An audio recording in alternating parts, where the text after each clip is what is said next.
If you want to become successful in life, young man, number one, you got to change the mindset. Don't get in life what you want, you get in life what you are. Bro, I really think when it comes to that statement right there, one is incredibly powerful because becoming a man it's a part of who you think you are. Your outcomes are about you after a certain point. And he's right, man. I mean, if you're not getting what you want, you have to look at yourself to say, am I the type of person who deserves this type of outcome? That statement was just deep, man. It was just deep. I like that. Had me thinking like, dang, not gonna lie to you. My 18-year-old self, I wish I had somebody to tell me something like that. We unpack what we can. We're shame in the low, shame in the low. Break the room, yeah. Then we blaze a new road, then we blaze a new road. See the patterns in the pain, change the process into progress. No bashing, just balance. This is Men Unpacked. Yeah, we come with. Checking with your brother, not just reps, but regrets. Ask what's heavy on your heart, not how much you bench press. We rewrite the definition of strong from the root. Soft voice, steady eye contact. That's unshakable. We unpack what we can.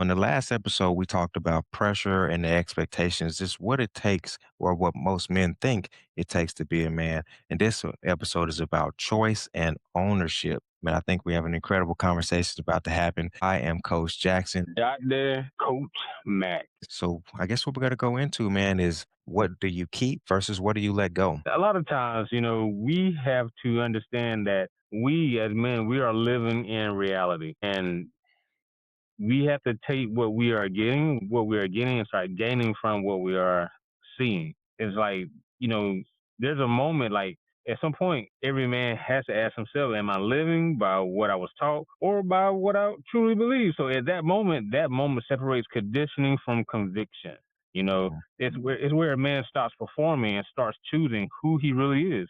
It's like, granted, I can't live the way you are living, Mr. Jackson, and Mr. Jackson, you can't live the way I'm living because we come from two different parts of the world and two different family backgrounds. So we have to live how our economics is giving us what they giving us. You know what I mean? Because in your part of the world, it may be just different from my part of the world. So sometimes we have to live in our reality. What you think about that? I'm with you 100%, man. See, one of the things that I really realized is I never really saw a man of God, if you will. That was something Mm, that uh, I don't know if I ever saw a godly relationship. So a lot of how the men were carrying themselves, it made sense because it's like you said, we're looking at the economics of a situation. We're looking at how the health of a relationship. Some people argue, some people don't, and you mhm, try to find a balance somewhere in between. But for me, I had to unlearn that you don't just accept what was given to you. You have to make a mhm, choice on what you are going for and what's going to work for you. If you're the type of man that if you're the type of man who's gonna need this type of woman, then you have to pursue that type of woman. That's the ownership of your situation. I say it all the time, fellas, it is your fault. What you get is your fault. And that don't fit in every situation. But in relationships, I almost always say that. What do you think about that, Mac? See, that's crazy, man, because people always say you don't always do nothing. But that's crazy because we always do it. Because the one thing that I had to unlearn that I was going to marry a woman that's just like my mother. And Mhm, most definitely, I married a woman that's completely opposite of my mom because I wanted something opposite of my mom, mhm. and I had to unlearn that. People say that, arguments builds relationships. I disagree because I'd rather not argue. Yeah, man, I tell you what, man, me and you, we in the same boat on that, man. I love my mom, but she is a tough lady, and I ain't want that. I ain't Yeah, want no tough ass. yeah, man. I had to unlearn that joint, man, because I was like, there's no way I want to marry somebody that's like my mom. My mom's a tough cookie, man. And my mom, she loved to argue. And I was like, I won't be able to deal with a woman that I come in the door after a long day of work and she want to argue about something crazy or something little. I'd be like, I can't deal with it. You said something earlier. You said you never been around a man of God, and I promise you. And when you said it, I started thinking real fast. Like, have I ever been around a man of God? Because I wasn't either. Because as I was coming up as a young kid in church, singing in the choir, playing the drums at the age of 4, and just being in the choir and being around church folks, my pastor was a woman. You Mm. know, my dad, he was going to church, and my uncle was going to church, and they was up there doing the shouting thing. I'm a man of God, and I pray and I read the Bible and stuff like that. But for a long time, I got away from church. The Mm. simple fact because I used to watch my mom shout and run around the church and go crazy in church praying, but then she would come home and whip my tail because my name was James. Don't go play in church because that it brings back like bad memories. Man, that's in that, like you said right there, you get a choice to choose who you want to be with. When it comes down Hmm. to it, it's a lot of people that don't realize, man, we have a choice in what we get. So I learned to question the things that were in front of you. A lot of people's scenarios that they went through weren't, they were the best that they could do. Maybe, right? But sometimes, man, you have to really look at your circumstances and say, could I have done better than that? Or can I do better? Yes, yes. When we look at when we look at our situations, like, bro, I was thinking about what you're saying, man. And when it comes down to it, when you know better, you simply have to do better.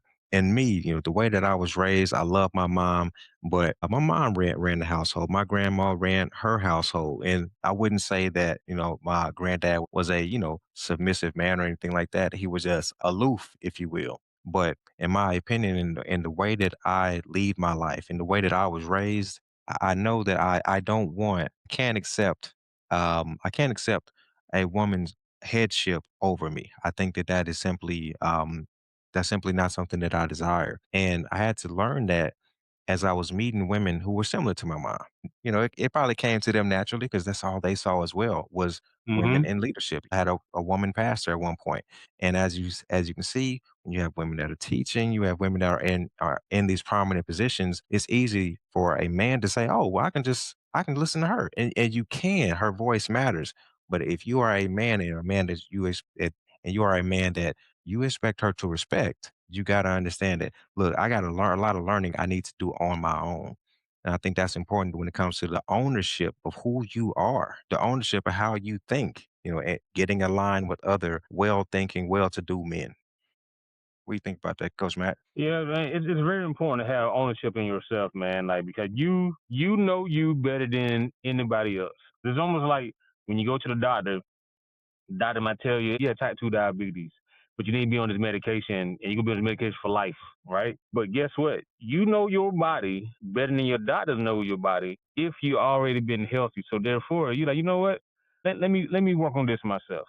So you have to own up to what you know about you and how you function because in order for you to change, you have to be the change. And right on that point, man, we talk about building your own definition of manhood and what manhood looks like to you when you define it, man. I think that's probably one of the most important parts of choosing your own destiny, like dictating your own outcomes. Because at the very least, I can be okay if this was my plan and it failed, fine. I can sleep on that. I can live with that. But when it comes to other people's decisions and having to deal with, I guess, their validation on whatever it is. It sits you in the passenger seat, man. I think that's the wrong way to go about trying to be a man. I got a buddy, man. He does a lot of things to make money. He's in real estate. He's in this and that. But brother, we don't run the same race. You are willing to take more risks on Yeah, things that I'm willing to take, and I think that that's one of those things, man. That even though, yeah, man, I could use a dollar, I could, but I have to. it is. That research, you got to do your own research, man. The one thing that I tell my son all the time, and I mention him a lot because he's still growing to be a man, and I always tell him as a coach, I have to be able to listen to as well. But I tell him a man that's a great leader, he also is a great listener. Mhm, So we have to most definitely do that. We have to be intentional. So we have to be intentional instead of being reactive. mhm. Like you never know what's going on, and you never know how somebody's feeling, and you never know what somebody's going through. So like, I have a lot of like I have another men group that I normally go to on Wednesdays. We would talk about, and also I will always lead because it's almost like they sometimes men are afraid to express how they are feeling, and they don't, and they won't. It's like they want to be intentional about their feelings. So I would lead the group about whatever the topic may be, only because I need men to understand, be intentional about your feelings and your thoughts and your emotions, because when you are intentional, I guarantee you there will be somebody that can actually help you, that's out there just like us. Like we telling the men out there that's listening, even the women that's listening that has a boyfriend or a husband that may need to hear this stuff. It's like we have to be intentional with emotions, because if you're not intentional with your emotions, the crashing out stuff is gonna happen. It's gonna eventually happen. Because my analogy is, you take a balloon and you put it up the faucet, right? And you Mhm. turn the water on, and eventually the balloon's gonna continue to get fatter. You know what? I had something for that, bro, because you only get one chance to respond to a situation. Either you get to react, or if you're being intentional, you can respond. But either way, you lose the opportunity to control the narrative once you react a certain type of way. So I Definitely, think you're absolutely right, man. If once the balloon bursts, man, one I think is probably it's probably gonna be the worst outcome. But it is. when it comes to men trying to find a partner, being intentional is the only thing that matters. I can't tell you how many times I've went on trips, I've taken the most beautiful pictures with people that I will never be able to post. With people that, you know what I'm saying, I'll never be able to post it. These pictures mean nothing now because Yeah, I wasn't intentional about selecting them. I wasn't intentional about spending this time with them. And I think the loss of time is what you get when you're not intentional, man. If you're the kind of guy that if you ever want something serious, today matters. I tell you what, even better. When you're not intentional, one day you're going to look at the person that you're with and you're going to say, "Man, I could have gave you so many more years. I could have so gave you many more years, man. so much more of the best of me. You could have had that all packaged up." But no, now, hopefully the rest is great and hopefully it's everything it's supposed to be. But that's what I really think, man. Like the lack of intentionality, you lose time, you lose opportunities, man. None of this is infinite. Even if you're a good looking, decent looking guy, you're going to run out of options eventually. You will. I mean, the one thing that I always tell, the students that I teach at school is like, the one thing that you can't get back is time. Hmm. Hmm. All right. So as a man, what I stand on today, Hmm. I stand on being present. Period. I stand on that, and I said it in in our last episode. Your character. I tell my son this all the time. I tell the students this. The one thing that somebody's gonna remember about you is your character, man. They're gonna always remember. They're gonna be like, you know what? And they always gonna remember how somebody made you feel. And I try to be intentional all the time. Like when I'm talking to students, or when I'm talking to my son, but when I'm talking to students that did something wrong, I may come down on them, but I picked them up and I'm like, look, like life is gonna be hard, and life is most definitely gonna be life. And Hmm. so we have to most definitely stand on your island. I call it the bunker's island. Your character is what people's gonna always remember you on. What you think, Jack? Oh man, the one thing that I stand on is pretty much just the same, and it's integrity for sure. Oh yeah. Having that integrity, it's it's the kind of thing that it shows itself all throughout your life, all throughout your decisions. Man. Whether I'm be honest with you, it's a lot of guys, man. I can't really trust the guy who ain't got a best friend. Why not? Mm. You know what I'm saying? Do you know how to maintain real friendships? Your decision making, what do they say? How you show up in one thing is how you show up in most things. And integrity is the one thing that I have to stand on because it means so Mm-hmm. much to me. Word is bond type of thing. Most definitely, man. How you choose your identity and how does it show up in communication? It's crazy. It's like me, my mother-in-law, and her sister. The one thing that they enjoy about me is when we all get together, I could tell them a true story, but I make it funny. That's my identity. Like I wanna grab everybody's attention and allow them to laugh and joke and just have a good time. Bro, when it comes to choosing your identity, man, it really shows up in every area of life, man. I think once you are really intentional about who you are and what roles you need filled, dating becomes easy. Dating becomes so easy. And you know what? I don't even I feel like it should be a better word than dating. It's the vetting process gets so much simpler. It's certain things you know, hey, I don't have any need for that particular thing. That doesn't fit my program. That doesn't fit what the trajectory of my life, your communication skills. You know, it's a certain way I want to be seen and perceived at all times. I never want to wrap myself in a situation that I'm going to look back on it and say, man, that wasn't me. That wasn't my best representation. And protecting your boundaries, man, those are the same things.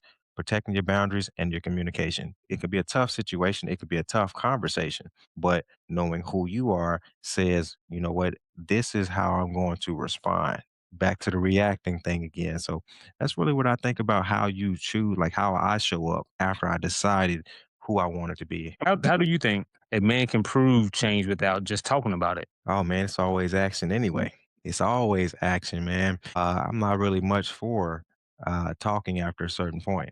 Tell you what, Coach Matt, if we had a conversation and you told me something about myself, and I had to take that as true. I had to take it as true. I'm going to evaluate whether or not I'm going to evaluate what you said, but I'm going to treat it as true. Why? Because if I don't like the prospect of that being true about me, I have to change. It's all action from here. That's something that you've seen about me. I can show you. I can show you that that's not true about me. So it's all action. I don't think anything is more important than that. What do you think? Yeah, it's all about action too as well. And like, you can talk a good game. Anybody can talk a good game. It's all about what you are doing, what you are changing. It's almost like how I explain to my son all the time. You want to be an athlete, right? And you want to be a track star, but I guarantee you, while you sitting on your butt watching TV, I guarantee you there's somebody out there working hard to be the next Usain Bolt. What's one belief about manhood that you had to just completely let go of? It didn't serve you anymore.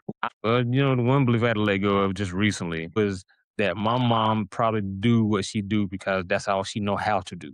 You know, it's something I had to let go of. Being what you said earlier, having to be super tough. And I would say the one thing I had to let go of, man, is being Superman. Being Oh Superman and yeah. not being able to put anything down for a second. Rest is essential. And that's in all aspects of life.